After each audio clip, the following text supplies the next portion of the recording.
आपका स्वागत है साइंस के आज के सेशन के अंदर। कैसे हैं आप सब लोग और तैयारी कैसी चल रही है आप सब लोगों की? उम्मीद है आप बेहतरीन तैयारी कर रहे होंगे। बहुत बढ़िया, बहुत बढ़िया। हाँ, तो कल तक की क्लास की अपन बात करें तो अपन ने कल तक की क्लासों में अपन ने केमिस्ट्री और फिजिक्स वाले सारे टॉपिक है जो L1 में थे और L2 में भी वही टॉपिक कॉमन है। बिल्कुल राधे राधे, वो टॉपिक अपन ने कवर कर लिए थे। अपना यह पॉइंट रहेगा कि पहले वो टॉपिक कवर करेंगे जो L1 में है और L2 में भी है, और उसके बाद में L2 के जो स्पेशल टॉपिक है उन पे अपन चलते रहेंगे। तो आज अपना बायो का पहला टॉपिक है कोशिकावाड़ा। तो आज अपन बात करेंगे कोशिकावाड़ा टॉपिक के बारे में। बहुत बढ़िया, बहुत बढ़िया। बिल्कुल बिल्कुल, कहीं नहीं जाएंगे। तो शुरू करते हैं आज की क्लास। देखते हैं पहला क्वेश्चन। पहला क्वेश्चन क्या कह रहा है अपने को कि जीवित कोशिका की खोज किसने की। तो देखो, जब भी अपन नमस्ते नमस्ते जब भी अपन बात करते हैं ना कोशिका के बारे में, तो इसके दोनों रूपों में अलग अलग खोज हुई। जीवित कोशिका की अलग रूप में खोज हुई और मृत कोशिका की अलग रूप में खोज हुई। पहले जिस कोशिका की खोज हुई वो मृत कोशिका थी, और बाद में पता चला कि ये तो मृत है, तो पता चला कि जीवित कोशिका भी होनी चाहिए। तो जीवित कोशिका की खोज बाद में हुई। बिल्कुल राधे राधे सरला जी। तो देखो, रॉबर्ट हुक ने पेड़ की छाल में की थी, रॉबर्ट हुक ने तालाब में की, ल्यूवेन हुक ने पेड़ की छाल में की, या फिर इन्होंने की। बहुत बढ़िया, बहुत बढ़िया। देखो, अपन जब भी बात करते हैं तो अपन क्या बोलेंगे? मृत कोशिका। मृत कोशिका की खोज किसने की भाई? मृत कोशिका की खोज रॉबर्ट हुक ने पेड़ की छाल के कोरक में की। किसमें की? पेड़ की छाल के कोरक में किसी की डेड कोशिका की, डेड सेल की खोज की। और इसको किसके द्वारा किया गया? सूक्ष्मदर्शी से। सूक्ष्मदर्शी से देखा, जो अपने माइक्रोस्कोपी है उसके माध्यम से इन्होंने देखा। बहुत बढ़िया सरला जी, बहुत बढ़िया आंसर, बहुत बेहतरीन। देखो, फिर अपने पास में आता है जीवित कोशिका। तो जीवित कोशिका ल्यूवेन होक ने तालाब के जल में की थी। ध्यान रखना, जीवित कोशिका, जीवित कोशिका की खोज ल्यूवेन होक ने की थी, लेकिन ध्यान रखना पेड़ की छाल के कोरक में नहीं की थी। ये तो किस में हुआ था? तालाब के जल में खोज हुई थी। एक बार ध्यान से देखो, ल्यूवेन होक जरूर है, लेकिन यहां पर ये दे रखा है, ये नहीं होगा। किसमें हो जाएगी? ल्यूवेन होक ने तालाब के जल में की थी। और इस कोशिका के लिए इन्होंने क्या काम में लिया? इन्होंने काम में लिया इलेक्ट्रॉन सूक्ष्मदर्शी।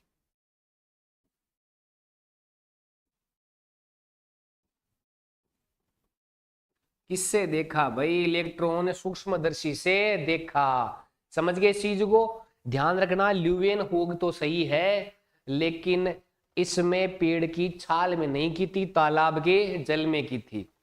बिल्कुल बिल्कुल, बहुत बढ़िया आएगा। बिल्कुल यही टॉपिक अपने पास में है। तो अपना राइट आंसर अपने पास में जीवित कोशिका वाला है। तो ऑप्शन फोर्थ है वो क्या हो जाएगा? अपना राइट आंसर हो जाएगा। चले नेक्स्ट क्वेश्चन की ओर। अगला क्वेश्चन अपने को क्या कहता है? एक कोशिकीय जीव का उदाहरण है। सर बिल्कुल, पशु परिचर की भर्ती आएगी। लगभग 3000 प्लस पदों पर बात चल रही है कि नई पशु परिचर भर्ती है, वो 3000 प्लस पदों पर आएगी। बहुत बढ़िया। ड्राइवर वैकेंसी में भी यही आएगा। देखो, अगर जिन जीवों की अपन बात करें और अगर शरीर की सारी क्रियाएं केवल एक ही कोशिका द्वारा की जाए, शरीर का निर्माण केवल एक ही कोशिका के द्वारा हो, तब तो वो जीव कैसे हो जाएंगे? एक कोशिकीय जीव हो जाएंगे। और हर कार्य के लिए अलग अलग प्रकार की कोशिकाएं हो, कुछ जीव का शरीर एक से ज्यादा कोशिकाओं से बना हुआ हो, तब वो कौन सी हो जाएगी? बहुकोशिकीय जीव हो जाएगा। तो देखो, अमीबा हो गया, पैरामीशियम होगा, बिल्कुल एक कोशिकीय जीव है, बिल्कुल है। क्लेमाइडोमोनास जो शैवाल का रूप है, युगलिना, ये दोनों भी बिल्कुल राइट आंसर है। बैक्टीरिया जो जीवाणु हो गया और प्लाज्मोडियम हो गया, ये भी दोनों है। इसका मतलब ये जो सारे के सारे हैं ये कैसे हैं, एक कोशिकीय जीव है। ध्यान रखना, एक कोशिकीय जीव होते हैं, इनके शरीर की सभी क्रियाएं उसी एक कोशिका के द्वारा क्या होती है, संपन्न होती है। बहुत बढ़िया, सभी का बहुत बेहतरीन आंसर आ रहा है भाई। चलते हैं नेक्स्ट। अभी देखो अपन ने क्या पढ़ा कि जो ल्यूवेनहोक था ना, उसने जीवित कोशिका की खोज के लिए जिस उपकरण को काम में लिया, वो उपकरण कौन सा था, इलेक्ट्रॉन सूक्ष्मदर्शी। लेकिन उस उपकरण की खोज करने वाले कौन थे, तो ध्यान रखना, ल्यूवेनहोक ने तो क्या किया था, जीवित कोशिका को देखा था, जीवित कोशिका को देखने में प्रयुक्त किया था भाई। इन्होंने तो काम में लिया था, लेकिन खोज किसके द्वारा हुई थी, नोल व रस्का द्वारा। क्या हुई थी, नोल व रस्का के द्वारा। बहुत बढ़िया, ध्यान रखना, ल्यूवेनहोक ने तो केवल जीवित कोशिका देखने के लिए काम में लिया था, लेकिन वास्तविक जो खोज है वो किसके द्वारा की गई, इलेक्ट्रॉन सूक्ष्मदर्शी की नोल व रस्का के द्वारा की गई। बहुत बढ़िया परमजीत, निशा, बहुत बेहतरीन आंसर आ रहा है। चले नेक्स्ट क्वेश्चन की ओर।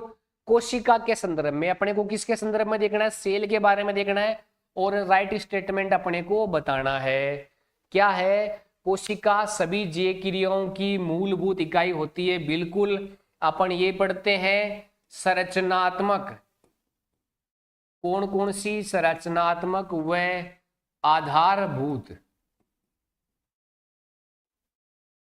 इकाई कौन होती है, कोशिका होती है। बिल्कुल, ये स्टेटमेंट तो राइट है। फिर कोशिका के आकार का संबंध उसके प्रकार्य से होता है।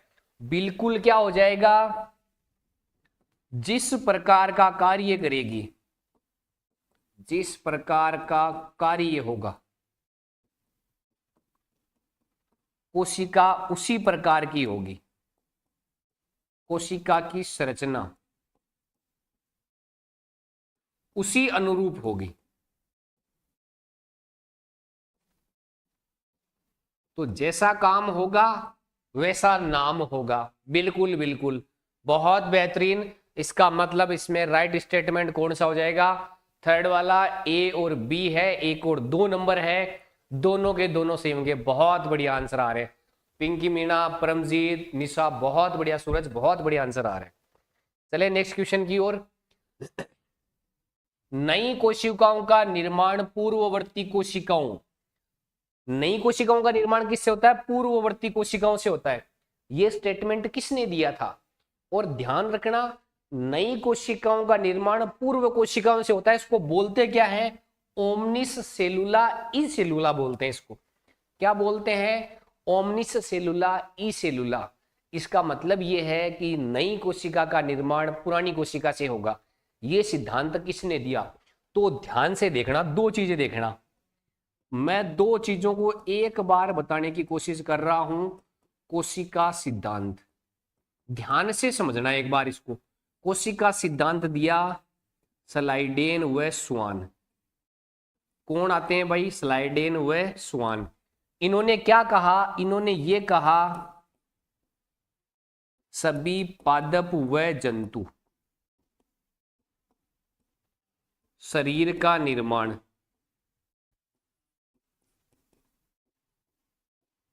कोशिका से होता है। कोशिका से होता है। जितना भी अपने पादप और जंतु हैं उनके शरीर का निर्माण कोशिका से होता है। ये तो किसने कहा था, अपने को कहा था स्लाइडेन और स्वान ने। फिर दूसरा आता है नवीन या संशोधित कोशिका सिद्धांत। कोशिका सिद्धांत नया या फिर पुराने वाले में ही संशोधन करके किसके द्वारा दिया गया, अपने को।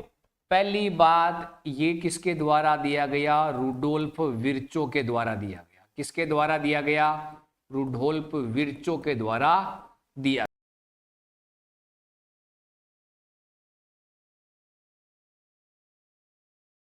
गया।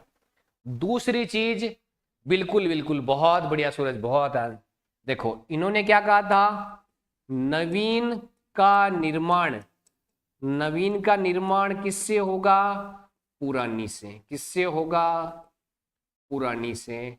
क्या इतना समझ गए, नई कोशिका किससे बनेगी, पुरानी कोशिका से। दूसरा इन्होंने ये कहा था, कोशिका मूलभूत आधार है या मूलभूत इकाई है, ये भी किसमें कहा गया, नवीन सिद्धांत में, संशोधित में कहा गया। फिर इसमें कहा गया कोशिका में आनुवंशिक पदार्थ होता है,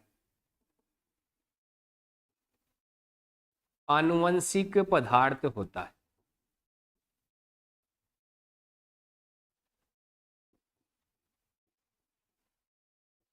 ये स्टेटमेंट कौन से में थे, नए वाले और संशोधित वाले में थे।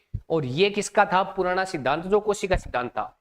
अब ये पूछ रहा है कि जो नया कोशिका सिद्धांत है उसी में तो ये बात कही गई थी, और ये बात किसने कही, तो ये बात कही थी रुडोल्फ विर्चो के द्वारा कही गई। बहुत बढ़िया आंसर आ रहा है, बहुत बेहतरीन। चले समझ में आ गया ये चीज, पुराना वाला सिद्धांत कौन सा था और नया वाला सिद्धांत या संशोधित वाला कौन सा था। चले नेक्स्ट क्वेश्चन पे, ये लो अपना नेक्स्ट क्वेश्चन। अपने को गलत कथन बताना है। कौन से कथन की बात हो रही है, गलत कथन की बात हो रही है। अपन बात करेंगे सबसे छोटी बड़ी कोशिकाओं के बारे में और उनके नाम के बारे में।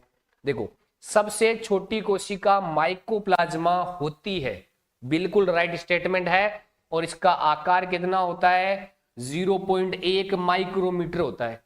आकार कितना होता है, 0.1 माइक्रोमीटर। सबसे छोटी कोशिका कौन सी है, माइकोप्लाज्मा, और आकार कितना, 0.1 माइक्रोमीटर, बिल्कुल सही है। अब ध्यान रखना, माइकोप्लाज्मा को क्या बोलते हैं, पीपीएलओ बोलते हैं। क्या बोलते हैं, पीपीएलओ। क्या हो जाएगा, प्लूरो न्यूमोनिया लाइक ऑर्गेनिज्म। तो ये तो स्टेटमेंट राइट है। सबसे बड़ी कोशिका शुतुरमुर्ग का अंडा होती है, जिसका जो आकार होता है वो क्या होता है, 170 मल्टीप्लाई 130 mm, बिल्कुल राइट है। सबसे बड़ी कोशिका भी होती है, आकार भी सेम इसी रूप में पाया जाता है। फिर देखो प्रोकैरियोटिक और यूकैरियोटिक कोशिका, ध्यान रखना बड़ी तो कौन सी होती है, यूकैरियोटिक, और छोटी कौन सी होती है, प्रोकैरियोटिक। और ध्यान रखना अल्प विकसित कौन सी होती है, प्रोकैरियोटिक। अल्प विकसित कौन सी होती है, प्रोकैरियोटिक। पूर्ण विकसित कौन सी होती है, यूकैरियोटिक। तो ये क्या कह रहा है कि प्रोकैरियोटिक का आकार इतना होता है, 1 से 10 माइक्रोमीटर का होता है, और वो यूकैरियोटिक जिसका आकार 5 से 100 माइक्रोमीटर होता है से छोटा होता है। तो ये स्टेटमेंट भी बिल्कुल कैसा है, राइट है, कि प्रोकैरियोटिक छोटी होती है, यूकैरियोटिक बड़ी होती है। प्रोकैरियोटिक होती है अल्प विकसित होती है, या फिर इसको क्या बोलते हैं, आदिम कोशिका भी बोलते हैं। क्या बोलते हैं, आदिम कोशिका भी बोलते हैं। तो समझ में आ गया ये चीज।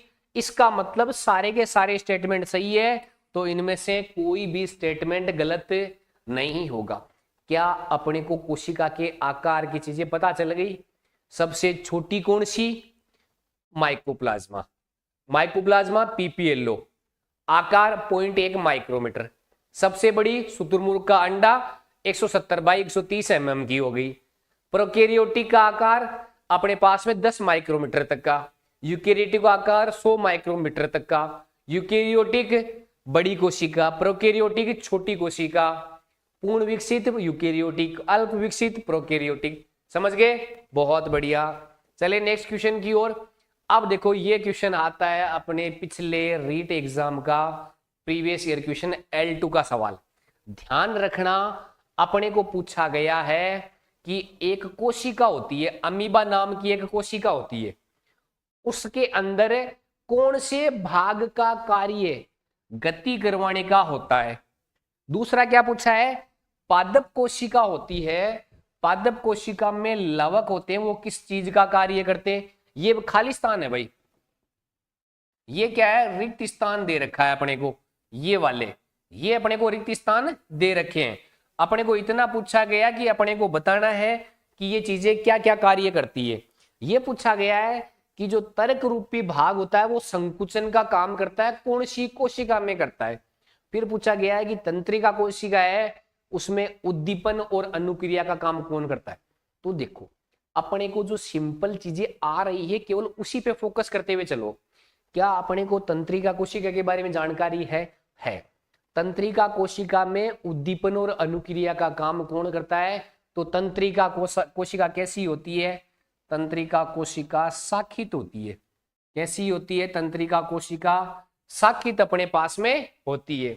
फिर संकुचन का काम, अब जैसे सुनो, देखो किसी चीज को उठाना है तो मैंने हाथ को बड़ा किया, किसी चीज को करना है तो मैंने हाथ को इस प्रकार किया, मुट्ठी को खोलना हो गया, बंद करना हो गया। ये संकुचन कौन कर रहा है, पेशीय कोशिकाएं। कौन सी कर रही है, पेशीय कोशिकाएं। कौन कर रही है, पेशीय कोशिका कर रही है। अच्छा इतना बता दो कि पादप कोशिका में हरित लवक होता है, वो क्या काम करता है। तो वो प्रकाश संश्लेषण का काम करता है। किसका काम करता है, प्रकाश संश्लेषण का काम करता है।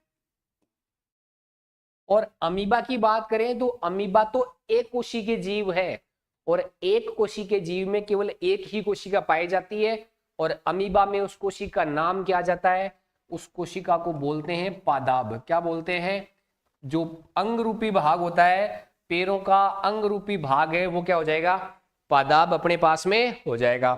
अब देखो अपने पास में ऑप्शन पे आ जाओ। पहला क्या कह रहा है कि सबसे पहले वाले ऑप्शन में तो क्या आ जाएगा, पादाब आ जाएगा। इसका मतलब ये दो ऑप्शन तो अपने पास में, अच्छा ये नीचे वाला भी तो सही है, इसमें भी तो पादाब है। इसका मतलब अपना सी वाला तो यहाँ पे गलत हो गया। फिर क्या आ रहा है, दूसरे में पादप कोशिका का लवक वाला भाग है, वो प्रकाश संश्लेषण का काम करता है। ये PYQ है L2 का, कठिन जरूर है।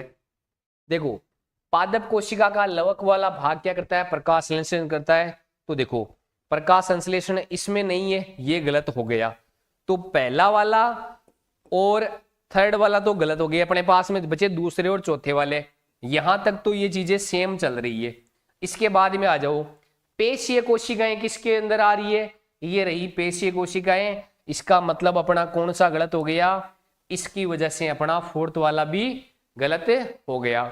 तो अपने को ध्यान क्या रखना है, अपने को ध्यान ये रखना है कि अमीबा होता है, ध्यान से एक बार देख लो, अपना जो अमीबा होता है, अमीबा में पादाप जो है वो क्या करता है, गति करवाता है। क्या करता है, गति का कार्य। दूसरा अपन क्या बात करते हैं, अगर पादप है तो पादप के अंदर हरित लवक है, वो किसका काम करते हैं, प्रकाश संश्लेषण। किसका काम करते हैं, प्रकाश संश्लेषण का काम करते हैं। फिर अपन बात करें, जो अपनी पेशी कोशिका है वो तर्क रूपी में पाई जाती है, तर्क रूपी में पाई जाती है, और किसका काम करती है, संकुचन का काम करती है। फिर क्या याद रखना है, जो अपनी तंत्रिका कोशिका है, तंत्रिका कोशिका शाखा के रूप में पाई जाती है। किसके रूप में पाई जाती है, शाखा के रूप में। और करती क्या है अपने पास में, उद्दीपन और अनुक्रिया, उद्दीपन व अनुक्रिया। क्या ये चीजें याद रह जाएगी, बिल्कुल बिल्कुल। तो अपने पास में ये चीजें हो जाएगी। तो अपने पास में राइट आंसर कौन सा हो जाएगा, ऑप्शन जो सेकंड वाला है वो अपना क्या हो जाएगा, राइट आंसर हो जाएगा। बिल्कुल बिल्कुल। चलते हैं नेक्स्ट क्वेश्चन की ओर। सवाल पूछा गया है, इस सवाल को अपन ने पहले वाले क्वेश्चन में भी क्लियर कर लिया कि कोशिका सिद्धांत का संशोधित रूप है वो किसने दिया। तो पुराने वाला सिद्धांत है वो किसने दिया, तो देखो पुराना सिद्धांत है वो तो किसने दिया, पुराना कोशिका सिद्धांत। ये तो किसने दिया? स्लाइडेनवस। और नया कोशिका सिद्धांत है संशोधित, किसने दिया? संशोधित कोशिका सिद्धांत, ये किसने दिया? रुडोल्फ विर्चोव ने दिया। बहुत बढ़िया। क्या आ जाएगा? ऑप्शन सी है वो अपना क्या हो जाएगा? राइट आंसर हो जाएगा। चलिए नेक्स्ट क्वेश्चन की ओर। नेक्स्ट क्वेश्चन क्या कह रहा है अपना? कोशिका सिद्धांत का अपवाद कहा जाता है। बहुत बढ़िया परमजीत, आंसर आ रहा है भाई। अब देखो हुआ क्या कि कोशिका सिद्धांत है ना, उसमें जब भी नए वाले कोशिका सिद्धांत की बात की गई तो उसमें हुआ क्या कि जितने भी प्रकार के जीव या पादप हैं सभी पे वो कोशिका सिद्धांत लागू हो रहा था। वो एक कोशिकीय जीव है या बहुकोशिकीय जीव है, उन सभी पे वो सिद्धांत लागू हो रहा था। लेकिन एक चीज ऐसी थी, एक इस प्रकार का जीव भी था जिस पर यह सिद्धांत लागू नहीं हो रहा था। वो कौन सा था? वायरस या विषाणु। कौन सा था? वायरस या विषाणु है। वो कोशिका सिद्धांतों की पालना नहीं करता है। बहुत बढ़िया। क्या हो जाएगा? वायरस या जो विषाणु है वो कोशिका सिद्धांत के नियमों की पालना नहीं करता। तो राइट आंसर क्या हो जाएगा? वायरस हो जाएगा। नेक्स्ट वाला किसान, इसको देख लेना। प्रोटोप्लाज्म क्या हो जाएगा? प्रोटोप्लाज्म। जीव द्रव्य या प्रोटोप्लाज्म है, ये नाम किसके द्वारा दिया गया? जीव द्रव्य या प्रोटोप्लाज्म है, ये नाम किसके द्वारा दिया गया? तो ध्यान रखना, जब भी अपन बात कर रहे हैं जीव द्रव्य प्रोटोप्लाज्म, किसकी बात कर रहे हैं? प्रोटोप्लाज्म। प्लाज्म किसकी बात कर रहे हैं? प्रोटोप्लाज्म। तो पहली बात तो क्या हो जाएगा? सजीव कोशिका का संपूर्ण संगठन। जो जितना भी संपूर्ण संगठन है वो क्या कहलाता है? जीव द्रव्य या प्रोटोप्लाज्म कहलाता है। अब अपन इसकी बात करें तो इसमें होता क्या है? इसमें अपने पास में कोशिका द्रव्य भी आ जाता है। कोशिका द्रव्य प्लस केंद्रिका द्रव्य। कोशिका द्रव्य को क्या बोलते हैं? साइटोप्लाज्म बोलते हैं। क्या बोलते हैं? साइटोप्लाज्म बोलते हैं। इतना ध्यान रखना, कोशिका द्रव्य में क्या होते हैं?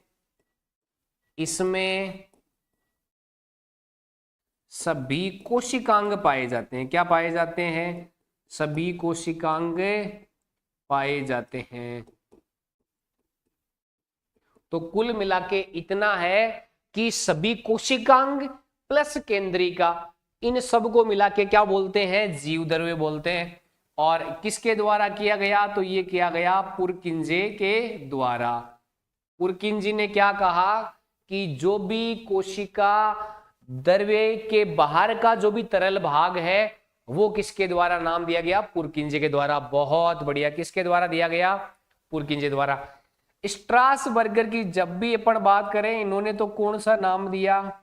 इन्होंने नाम दिया कोशिका द्रव्य नाम। कोशिका द्रव्य नाम साइटोप्लाज्म। अगर पूछा जाए साइटोप्लाज्म नाम किसके द्वारा दिया गया तो अपने पास में क्या आ जाएगा? बिल्कुल बिल्कुल, बहुत बेहतरीन। चलिए नेक्स्ट क्वेश्चन की ओर। अब देखो, कोशिका द्रव्य क्या बोलते हैं इसको? साइटोप्लाज्म। क्या बोलते हैं? साइटोप्लाज्म। क्या बोलते हैं? साइटोप्लाज्म। 1676 में की गई थी भाई। 1664 की बात करें तो वहां पर तो अपने पास में क्या, 1665 की बात करें तब वहां पे तो अपने मृत कोशिका की खोज थी। और उसके बाद में 1676 में किसकी गई? जीवित कोशिका की खोज की गई। साइटोप्लाज्म किसने दिया? तो अरे ध्यान देना, इन्होंने तो कौन सा दिया था? अपन जब भी बात करें प्रोटोप्लाज्म, जीवद्रव्य नाम दिया भाई। और जब अपन साइटोप्लाज्म बात करते हैं तो वो नाम किसने दिया? स्ट्रासबर्गर ने दिया, कोशिका द्रव्य। अगर कोशिका द्रव्य की पूछी जाए तो अपने पास में स्ट्रासबर्गर, और अगर जीव द्रव्य पूछा जाए तो अपने पास में कौन सा हो जाएगा? पुरकिंजे। तो अपने को कोशिका द्रव्य पूछा गया तो ऑप्शन सी है वो राइट हो जाएगा। बहुत बढ़िया निशा, बहुत बेहतरीन नारा है, बहुत बढ़िया। कोशिका द्रव्य, बहुत, हाँ। चले नेक्स्ट क्वेश्चन क्या कह रहा है? कोशिका कला, इसका कार्य कौन सा है? कोशिका कला का कार्य क्या है?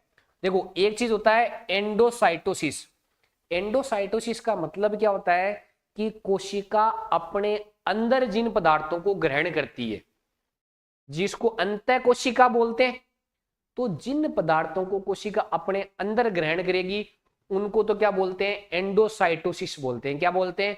एंडोसाइटोसिस। और जिन पदार्थों को कोशिका अपने भाग से बाहर की ओर निकालेगी उनको बोलते हैं एक्सोसाइटोसिस। क्या बोलते हैं? एक्सोसाइटोसिस। बही कोशिकता बोलते हैं। तो बाहर निकालना एक्सोसाइटोसिस, अपने अंदर पदार्थों को लेना एंडोसाइटोसिस। ये दोनों इसका नियंत्रण करती है। बहुत बेहतरीन, नियंत्रण करती है, ये तो राइट स्टेटमेंट है भाई। जंतु कोशिका को निश्चित आकृति प्रदान करती है, बिल्कुल करती है। कोशिका कला, सेल मेम्ब्रेन जो भी होती है वो निश्चित आकृति प्रदान करती है, बिल्कुल राइट हो जाएगा। इसका मतलब ये दोनों के दोनों कार्य इसके हैं। अब ध्यान रखना, इसमें परिवहन होता किस किसका है? तो परिवहन दोनों चीजों का होता है। परिवहन किसका होता है? परिवहन गैसों का भी होता है, वह द्रवों का भी होता है।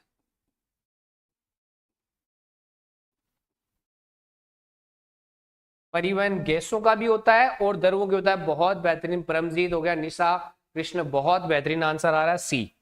चले नेक्स्ट क्वेश्चन की ओर। कोशिका झिल्ली, कोशिका झिल्ली के संबंध में राइट स्टेटमेंट क्या है? कोशिका झिल्ली देखो है क्या? चयनात्मक पारगम्य झिल्ली कहते हैं, बिल्कुल कहते हैं। क्यों कहते हैं?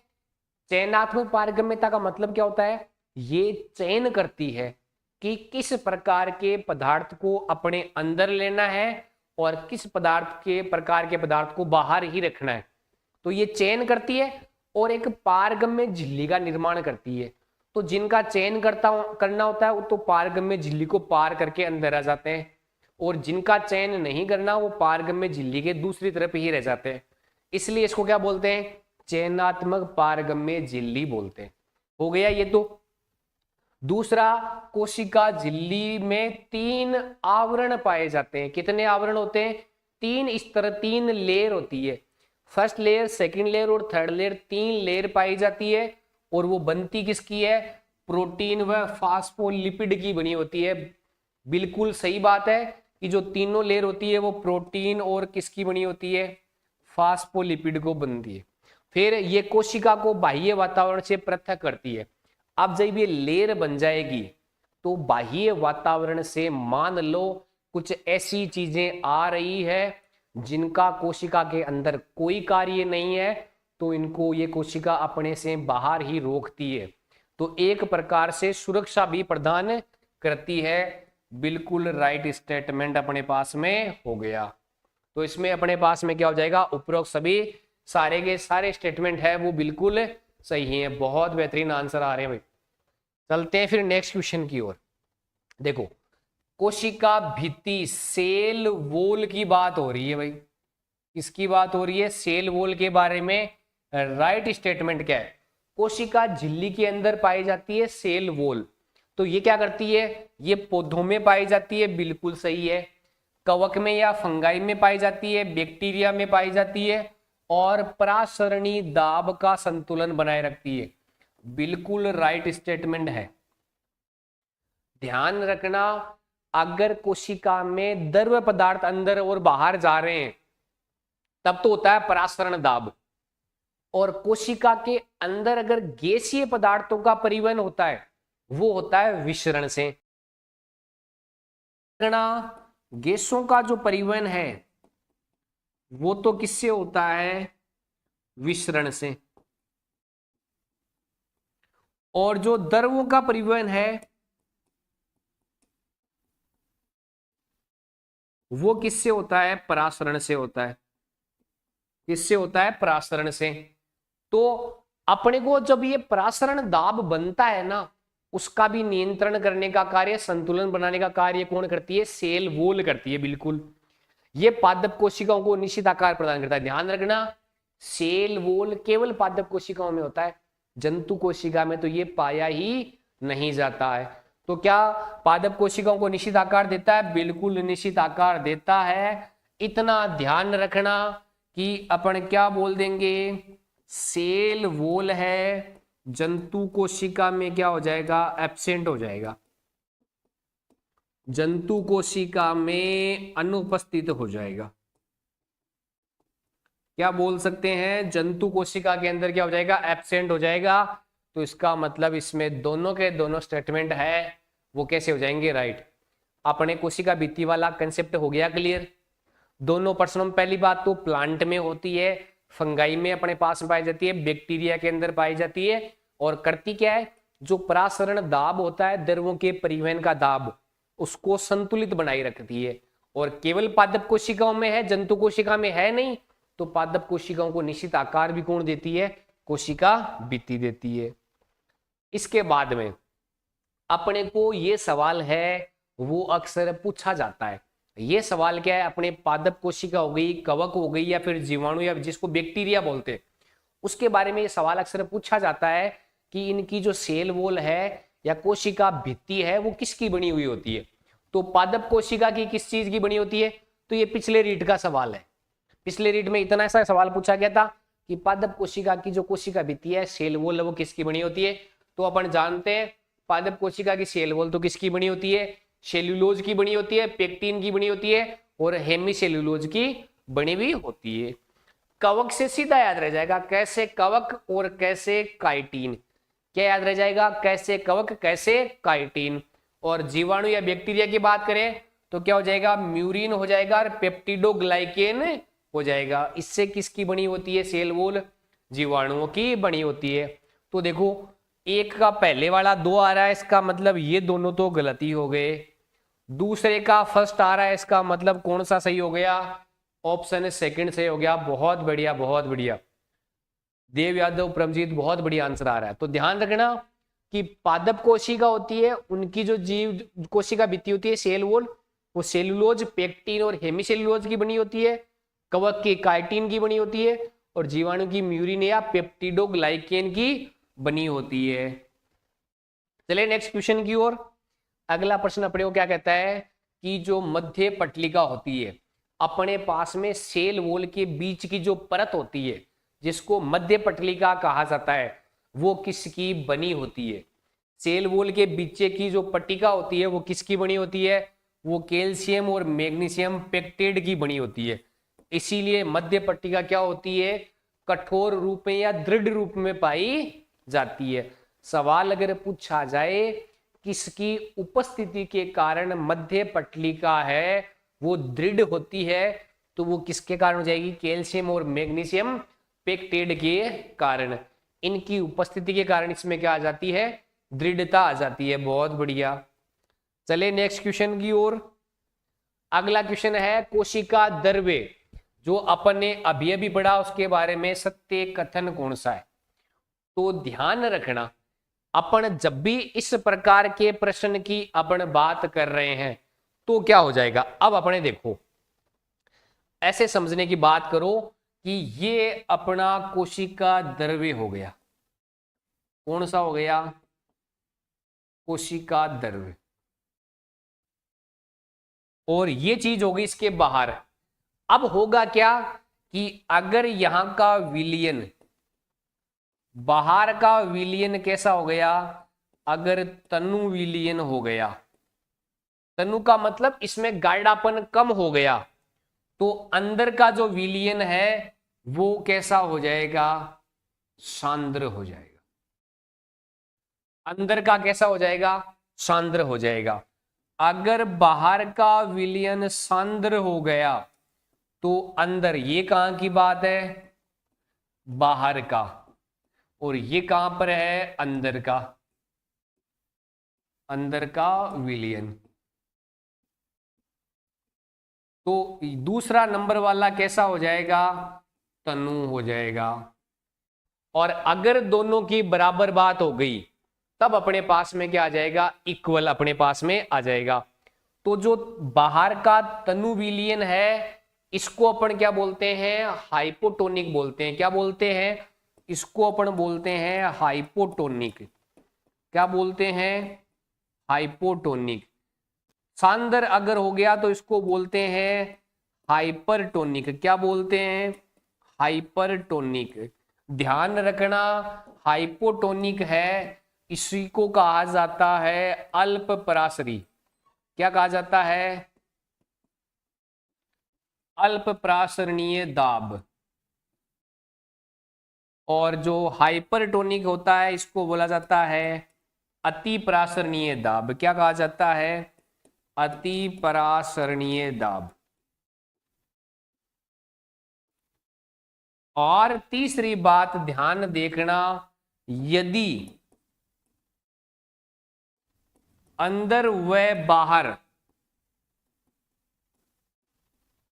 का विलियन एक जैसा हो, विलियन कैसा हो, समान हो, तो उसको बोलते हैं आइसोटोनिक। क्या बोलते हैं, आइसोटोनिक बोलते हैं। क्या बोलते हैं, आइसोटोनिक बोलते हैं।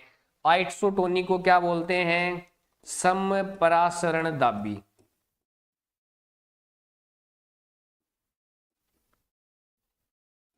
चीजें समझ में आई। अब ध्यान रखना कि हाइपोटोनिक किसको बोलेंगे, जब बाहर वाला है। हाइपोटोनिक किसको बोलेंगे, बाहर वाले को, उसको अल्प प्रासरणी दाबी बोलेंगे। जब बाहर वाला हाइपर हो गया, यानी हाइपर का मतलब अपन किसी को बोलते हैं ना कि इतना हाइपर क्यों हो रहा है, तो इसका मतलब लेवल से ज्यादा होना, तो वो क्या हो जाएगी, अति हो जाएगी। हाइपर का मतलब क्या हो जाएगा, अति होना। हाइपो का मतलब कम होना, आइसो का मतलब बराबर होना। अब इस चीज को देखने के बाद अपने क्वेश्चन पे आते हैं। तो देखो, अल्प परासरण दाबी विलियन क्या बोलते हैं, हाइपोटोपिक में कोशिका को तनु माध्यम में रखा जाता है। बिल्कुल, बाहर वाला कैसा होगा, बाहर वाला तनु होगा। बाहर वाला कैसा होगा, तनु। तो ये तो सत्य है। दूसरा देखो, समपरासरण दाबी विलियन क्या बोलते हैं, आइसोटोनिक में कोशिका को समान सांद्रता, अंदर और बाहर दोनों की सांद्रता क्या हो गई, समान। तो ये क्या हो गया, राइट स्टेटमेंट। अति परासरण दाबी हाइपरटोनिक में कोशिका को बाहर वाला कौन सा है, सांद्र।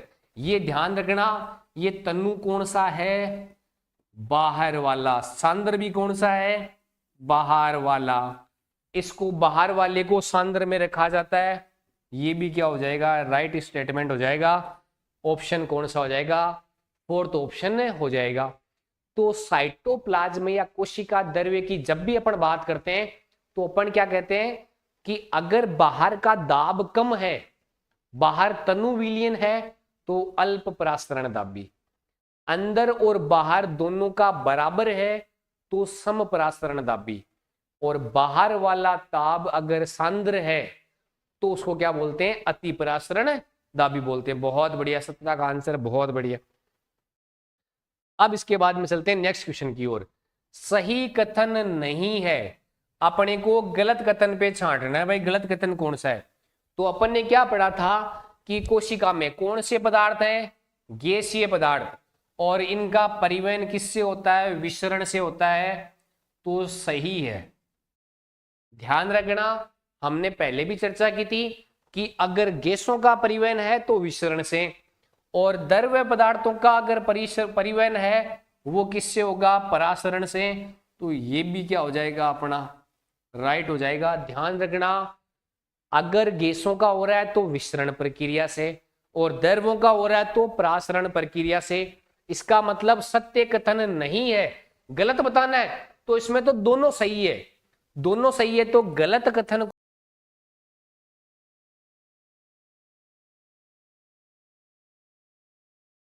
इनमें से कोई भी कथन गलत नहीं है।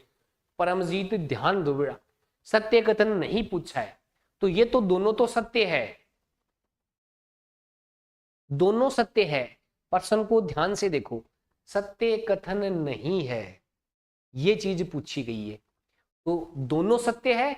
इसका मतलब इनमें से गलत वाला कथन तो कोई सा भी नहीं है।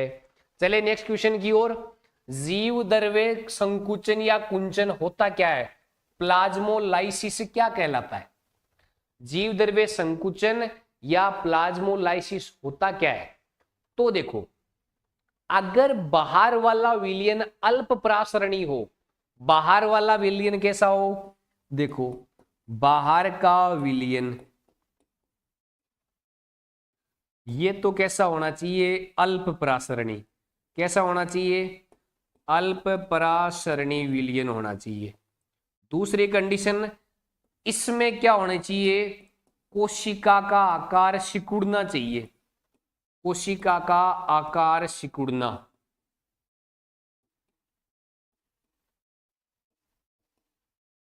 तो ये जो प्रोसेस होती है, ये प्रोसेस क्या कहलाती है?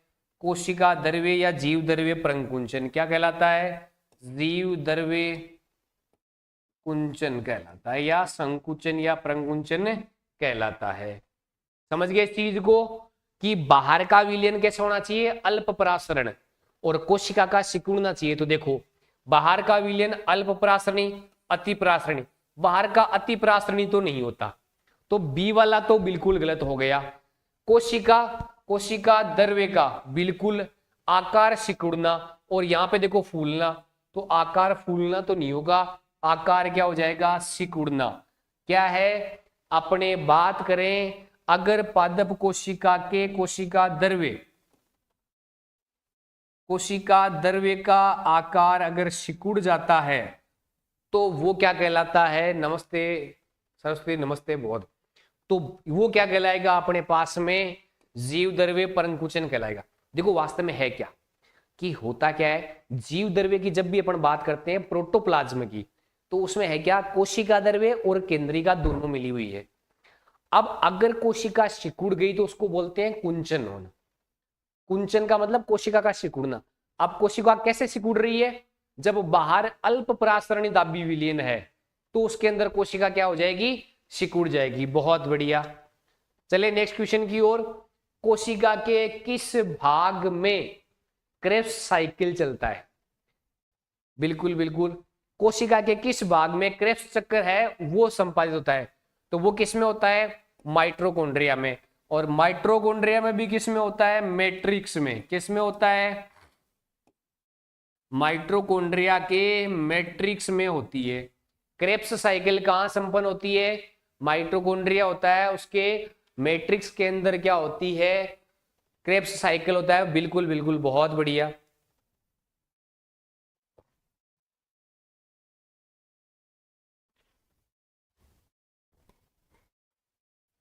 बहुत ही बेहतरीन आंसर आ रहा है। चलते हैं नेक्स्ट क्वेश्चन की ओर। देखो, दोहरी झिल्ली युक्त कोशिकांग बताना है। अब ध्यान से सुनना, अपने जितने भी कोशिकांग होते हैं ना, उनको 3 भागों में अपन डिवाइड करते हैं। प्रिंस राधे राधे, आने में लेट कर दिया आपने, अपनी क्लास खत्म होने की ओर है। तो देखो, अपने जो कोशिकांग है ना, वो 3 भागों में अपन वर्गीकृत करते हैं। कौन कौन से? एक तो वो जिनमें दोहरी झिल्ली पाई जाती है, यानी झिल्लियां 2 रूपों में पाई जाती है, 2 भागों में पाई जाती है। एक ऐसे जिनके अंदर एक ही झिल्ली पाई जाती है, और तीसरे कैसे? जिनमें किसी भी प्रकार की झिल्ली नहीं पाई जाती। तो अपने को यह बताना है कि इसके अंदर है वो डबल मेम्ब्रेन वाले, वो कौन से हैं। तो देखो, अपने पास में केंद्रक हो गया, न्यूक्लियस हो गया, माइटोकॉन्ड्रिया हो गया, और प्लास्टिड हो गया। ये तो कैसे हैं? दोहरी झिल्ली युक्त कोशिकांग। दोहरी झिल्ली वाले कोशिकांग।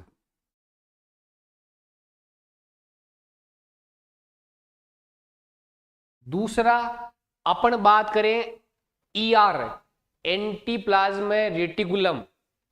बिल्कुल बिल्कुल, बहुत बढ़िया निशा का, तो उन्होंने आंसर ही टाइप कर दिया। ईआर आ गया, लाइसोसोम आ गया, गोल्जी कोय आ गया और रिक्तिका आ गया। ये कैसे होते हैं? एकल झिल्ली कोशिकांग। कैसे होते हैं? एकल झिल्ली कोशिकांग।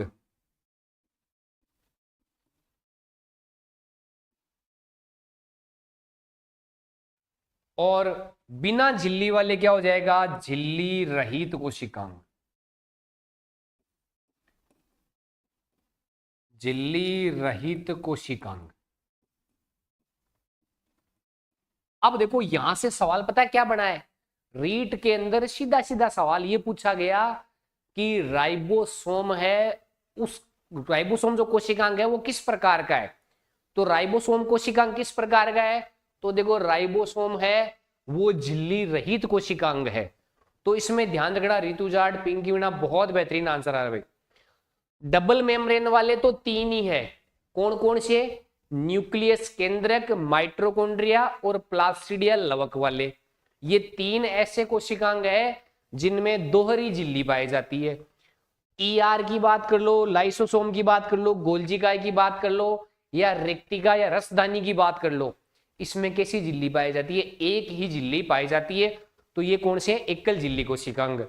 और राइबोसोम, तारक केंद्र और केंद्रिका, इनमें झिल्ली पाई ही नहीं जाती, इसलिए कौन से होते हैं? झिल्ली रहित कोशिकांग। तो अपना 21 में कौन सा आ जाएगा? फर्स्ट वाला। क्या इस प्रश्न में अपने सारे कोशिकांगों को उनकी झिल्ली के आधार पे वर्गीकृत करके पढ़ लिया? तो यहां से सारे क्लियर हो जाते हैं। अब किसी भी रूप में वो पूछे अपने सारे कंसेप्ट क्लियर रहेंगे। चलिए नेक्स्ट क्वेश्चन की ओर। माइटोकॉन्ड्रिया के संबंध में सत्य कथन कौन सा है?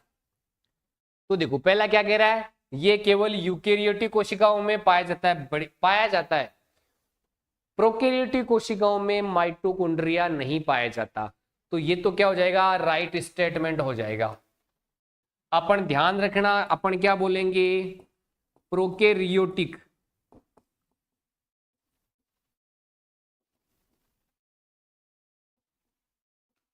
कोशिका में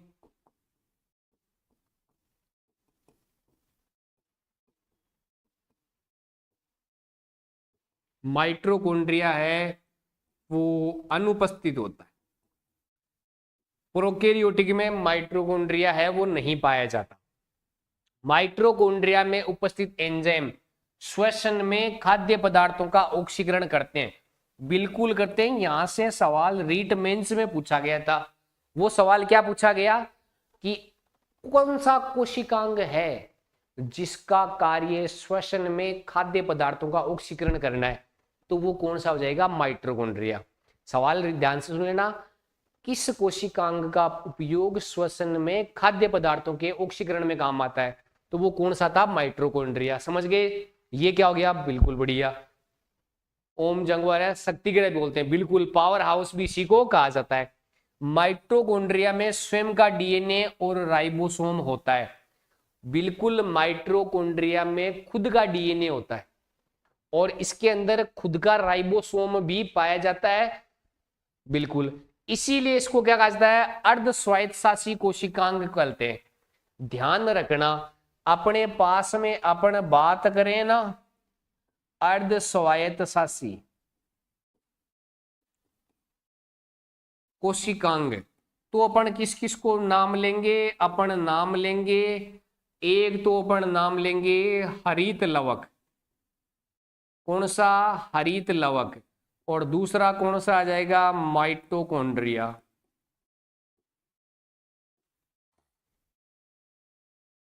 दोनों के अंदर क्या होता है? खुद का डीएनए पाया जाता है, इसलिए दोनों को क्या बोलते हैं? अर्ध स्वायत्तशासी कोशिकांग बोलते हैं। तो इसका मतलब ये भी अपना स्टेटमेंट कैसा हो जाए? राइट। तो सारे के सारे स्टेटमेंट कैसे हो जाएंगे? राइट हो जाएंगे। बिल्कुल, इसको क्या कहा जाता है? पावर हाउस भी कहा जाता है, शक्ति ग्रह भी कहा जाता है। बिल्कुल बिल्कुल। ऊर्जा संग्रहण केंद्र भी कहा जाता है, बिल्कुल कहा जाता है। बहुत बढ़िया। चलिए नेक्स्ट क्वेश्चन की ओर। इसमें सारे के सारे स्टेटमेंट है वो कैसे हो जाएंगे, राइट हो जाएंगे। चलते हैं नेक्स्ट। अपने बात कर रहे हैं कि गलत कथन कौन सा होता है क्रिस्टी के समय। तो देखो क्या है, माइटोकॉन्ड्रिया की जो इनर लेयर, देखो माइटोकॉन्ड्रिया में 2 झिल्लियां होती है।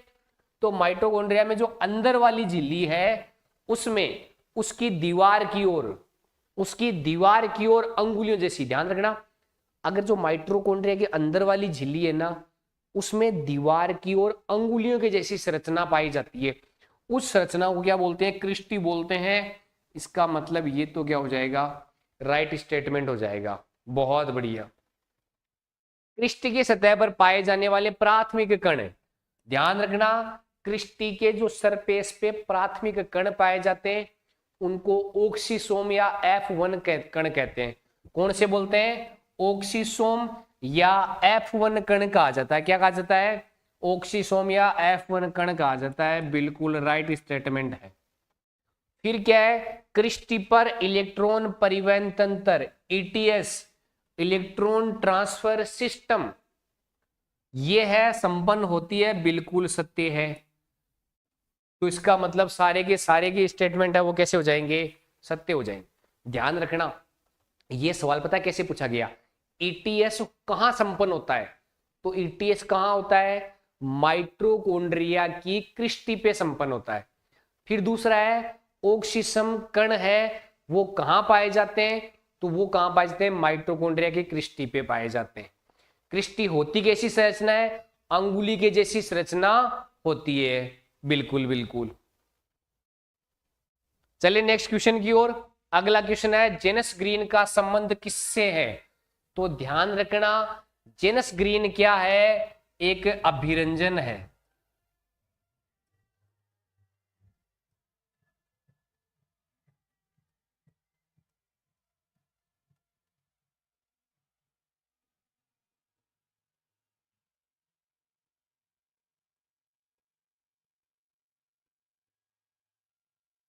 माइटोकॉन्ड्रिया को बिल्कुल बिल्कुल इसी क्लास के बाद जस्ट आगे वाले एक क्वेश्चन के बाद बाजाजी सर की क्लास रहेगी। तो देखो माइटोकॉन्ड्रिया है ना, उसको कलर करना है, उसको अभिरंजित करना है, उसको करने वाला पदार्थ है वो क्या कहलाता है, जेनस ग्रीन कहलाता है। ये लेब असिस्टेंट में पूछा गया सवाल था कि जेनस ग्रीन है वो किसको अभिरंजन करने का काम करता है। तो वो किसको अभिरंजन करने का काम करता है, माइटोकॉन्ड्रिया को अभिरंजन करने का या उसको कलर देने का काम करता है। तो जेनस ग्रीन का संबंध किससे हो जाएगा, माइटोकॉन्ड्रिया से हो जाएगा। बहुत बढ़िया। अब इसके बाद में आज के अपन के लास्ट क्वेश्चन पे अपन चर्चा करते हैं। अपना लास्ट क्वेश्चन क्या कह रहा है, किस कोशिकांग को आत्मघाती थैली या सुसाइडल बेग कहा जाता है।